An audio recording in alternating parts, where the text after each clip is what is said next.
आता तुम्ही सांगा, हे सगळं म्हणजे तुम्ही खूप उत्तम साथ दिली कुटुंबाने, पण तरीसुद्धा आज या दोघांबद्दल बोलायचं झालं तर कोण बोलणार? सुनबाई चांगली आहे, तिने घरात येतच सर्वांना मॅच झाली, सर्वांना माया लावते, छान आहे. आणि मुलगा? मुलगा तो आमचाच आहे, असं काय. मुलाबद्दल काय बोलायचं? आईकडे ती खूप छान आहे, घरामध्ये सगळ्यांशी मिळून मिसळून वागते, स्वच्छतेची खूप आवड आहे तिला. सगळ्या घरामध्ये जॉईंट फॅमिली आहे, पण सगळं स्वच्छ वगैरे करायची ती नवीन आल्यापासूनच. म्हणजे तिला एक खूप आणि नवीन नवीन करायची शिकायची खूप आवड आहे. तिने आत्ता आमच्याकडे आल्यानंतर पार्लरचा कोर्स केला, आता पार्लर चालू केलं आहे तिने. अरे वा, हो म्हणजे आता लक्ष्मीच्या पावलानच आली. हो आली हो. आम्ही लक्ष्मीच म्हणतो. खूप छान. जाऊबाई छान आहेत आमच्या, मनमिळाऊ आहे, सगळ्यांमध्ये सगळ्यांना सामावून घेते ती. फक्त एकच आहे की आधी जेवणाकडे लक्ष दे आणि मग स्वच्छतेकडे. म्हणजे दोन्हीही बरोबर करतो, पण तिचं कसा स्वभाव आहे का आधी स्वच्छ करायचं आणि मग जेवायचं. बाकी सगळं. तुमचं म्हणणं आधी जेवा आणि नाही नाही नाही, दोन्ही बरोबर कर असं म्हणते मी. आता या अभिनय करणार आणि तुम्ही ओळखून बक्षीस मिळवून द्यायचं. घ्या चिठ्ठी घ्या. हिंदी चित्रपट आहे, वेळ सुरू झाली. लोचनी में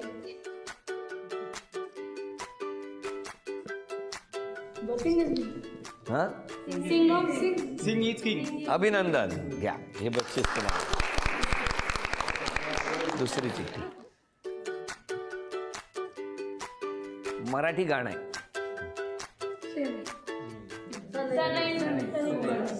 गाणं गाणं म्हणा.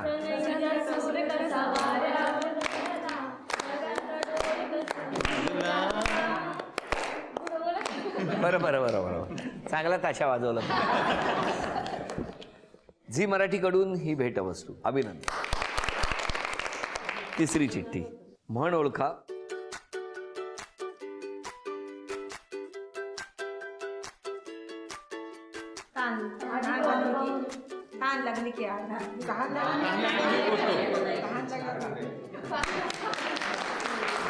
झी मराठीकडून ही भेटवस्तू. केप्रकडून ही भेटवस्तू तुमच्यासाठी. नेहमीचाच प्रश्न, 3 अपेक्षा सांगावं मिस्टरांकडून. त्यांनी वेळच्या वेळी कामं करावी, सर्वात महत्वाचं. हसू नका, सांगा काय करणार. इथून पुढे होईल वेळेवर सगळं. इथून पुढं काय मी यायची वाट बघत होतो.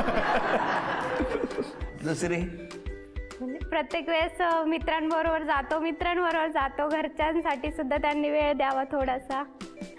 देतो वेळ घरच्यांना, पण थोडा मित्रांपेक्षा कमी देतो. तिसरी अपेक्षा. तिसरी काही नाहीये, त्या 2 बदल झाले तरी खूप आहे. देवा होतील का बदल? हा कोणू काय आवडलं आपको, क्या अच्छा लगा गणपति में? एक्चुअली इनके घर वाले बहुत सॉफ्ट थे उसमें टूवर्ड्स मी, बिकॉज मीन्स मुझे भी मालूम नहीं था कि आगे क्या होगा. सो मैं भी बहुत रिलैक्स्ड वे में गया था, just as a friend, office colleague.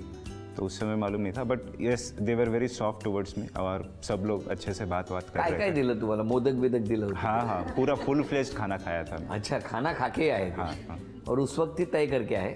नहीं यानी अगले साल भी गणेश जी के दर्शन के बाद आएंगे. हाँ, वो ऐसा. आते थे, हर साल आते थे. आते थे? आते थे. दरवर्षी येत होता तुम्ही? Yes. वा, म्हणजे गणपतीला उशीर झाला तरी चालेल, पण तुम्ही वेळेवर जात होता दरवर्षी, हो ना? Very good. मग काय झालं पुढे? मग पुढे जेव्हा माझा हा भाच्याचा जन्म झाला, त्या दिवशी मी एकटीच होती घरामध्ये. तेव्हा मग त्यांनी असंच कॉंग्रॅच्युलेशन वगैरे करायला फोन केला होता. मग ते आमचं बोलणं पूर्ण रात्रभर लांबलं. म्हणजे किती वाजता फोन आला? रात्री 10 वाजता फोन आला होता, तो सकाळी 7 वाजेपर्यंत.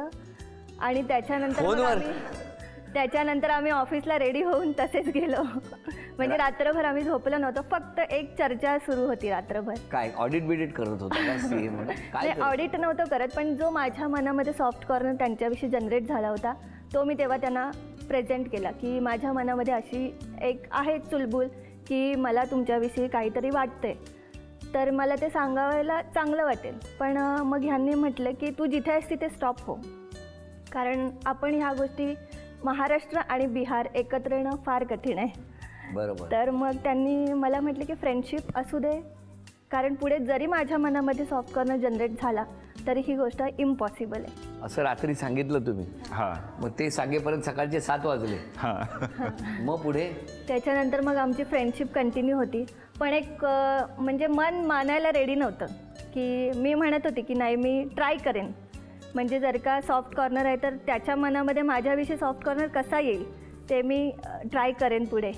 तर मग तो आला डिसेंबरपर्यंत.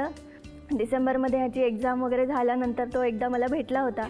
तर मग तेव्हा त्याच्या मनामध्ये होता सॉफ्ट कॉर्नर आणि तो मला म्हटला की मी प्रयत्न करेन एक तुझ्यासाठी, की आहे मला तू आवडतेस वगैरे सगळं ठीक आहे, पण मी तुला शाश्वती नाही देते की मी तुझ्याशी लग्न करेन, पण मी एकदा प्रयत्न करीन, मी एकदा माझ्या आईबाबांना कन्व्हिन्स करायचा प्रयत्न करीन. हे साधारण किती म्हणजे ओळख झाल्यानंतर किती महिन्यात हे सगळे निर्णय झाले? माझ्या मते ओळख आमची जुलैमध्ये झाली होती हां. आणि आम्ही डिसेंबरमध्ये हे सगळं बोलणं आमचं झालं होतं. आणि मग तुम्ही बिहारला गेले.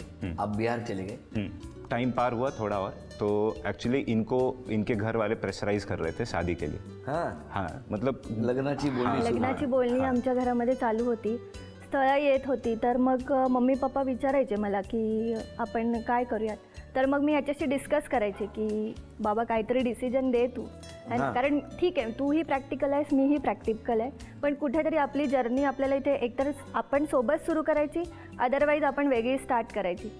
तर मग तो आधी मला म्हणायचा की ठीक आहे तू तुझी जर्नी चालू कर, पण एकदा का मग पसंती वगैरे माझ्या घरात झाली की मग आणि त्याला असं वाटायचं की लगेच तुला पहिल्या दिवशी का कोणी पसंत करतं. म्हणजे त्याच्या मनात शंका असायची की अरे थोडासा टाईम जाईल, म्हणजे जर का मुलीच्या घरी कोणी आलं आहे तर थोडासा वेळ जाईल ना. एक्चुअली में होता क्या था, जब मिलते थे तब मैं इसको ऐसा बोलता था कि ठीक है मैं ट्राई करूंगा वगैरह वगैरह, लेकिन इसको देखने के लिए कोई आते थे तब फिर मुझे परेशानी होने लगता था. तब फिर लगता था कि नहीं नहीं अभी गड़बड़ हो जाएगा, कुछ वैसा हो जाएगा. देन समझो उतने में अगर उनकी शादी फाइनल हो गई होती. नहीं वो तो मैं नहीं होने देता. अरे हे बरं आहे तुमचा. मी तेही करायला देत नाहीत, इकडेही काय बोलत नाही. तो फिर उसके बाद फिर मैंने घर में फ़ोन किया और नॉर्मली अरे सगळं काय दिया परदेश सारखं आहे. हा काय केलं मग? फोन केला. हाँ फ़ोन. नॉर्मली हम लोगों को कुछ बात करना होता था तो पापा को डायरेक्टली नहीं बोलते थे. हम लोग मम्मी को बोलते हैं और मम्मी से फिर पापा को कन्वे होता है. लेकिन उस दिन मम्मी को कुछ फ़ोन नहीं किए क्योंकि मुझे मालूम था कि डिसीजन पापा को लेना है, तो मम्मी को बता के कोई फ़ायदा है नहीं. हाँ. फिर उसके बाद मैंने पापा को फ़ोन किया, उनको सब कुछ बताया कि ऐसा ऐसा है और उनको बोला कि आप यहाँ आ जाइए मम्मी को लेके. तो फिर नॉर्मली मुझे ऐसा लगा था कि पापा बहुत गुस्सा हो जाएंगे, बट उस टाइम में उन्होंने बहुत अनप्रेसिडेंटेड रिएक्शन दिया. वो बोले ओके मैं आता हूँ. हमारे यहाँ पे महाराष्ट्र में एक नियम है कि लड़की के घर लड़के वाले आते हैं उनको देखने के लिए. लड़की को देखने के लिए लड़के वाले आते हैं. हमारे यहाँ वैसा नहीं होता है, लड़के वाले कहीं नहीं जाते हैं, लड़की वाले उनके यहाँ आते हैं बात करने के लिए. तो मम्मी पापा को अपने घर तक तो बुला लिया था यहाँ, बट अब वो इनके यहाँ नहीं जाने वाले थे. इनकी मम्मी पापा को हमारे घर आना था वैसा. फिर इनको प्रॉब्लम हो रहा था, वो लोग कि ऐसा कैसे होगा, उनको आना पड़ेगा. कारण तेही रेडी नव्हते. मग तुमच्या घरी काय रिॲक्शन होती? माझ्या घरी मम्मीला फक्त एवढंच वाटत होतं, म्हणजे भाऊ आणि बाबा तर रेडी नव्हतेच, की बिहारला आम्ही नाही पाठवणार. म्हणजे महाराष्ट्रात इथे तिथे जा बट बिहार नाही. मम्मी फक्त म्हटली की आम्हाला एकच शंका आहे की तू बाहेर जाशील, म्हणजे मुंबईमध्ये वगैरे राहणार नाहीस, तर मग ती एक आम्हाला शंका आहे की आम्ही एवढ्या दूर मुलीला कसं पाठवू. तर मग हा म्हटला की येस ते तर होणार, कारण मी इकडे आलो आहे एज्युकेशनसाठी आणि माझं एज्युकेशन कंप्लीट झालं आहे आता, तर मी ऑब्वियसली मी माझं करिअर डेव्हलप करणार. तर जर का इथे मला 10 रुपये मिळतात आणि पुढे जाऊन मला दुसरीकडे जॉब लागला आणि तो बिहारमध्ये असेल आणि तिथे मला 50 रुपीज मिळत असेल तर ऑब्वियसली मी जाणार. पण एवढी शाश्वती देतो की मी तुमच्या मुलीला सोबत घेऊन जाणार, म्हणजे तिला असं एकटी टाकून कुठे जाणार नाही. मी असं मनाची तयारी केली होती की मम्मी पप्पा बघतील तिकडे करायचं लग्न. अच्छा. पण ते मागे यायचेच आणि नंतर एकदा मला माझी जाऊ भेटली, मग मी तिला विचारलं कसं काय काय. तुम्हालाही काळजी होती? जाऊबाईंना विचारलं मी कसं काय त्यांचं चाललंय. त्यांचंही लव्ह मॅरेज आहे जावेचं माझ्या. अनुभव होता त्यांच्याकडे. हो.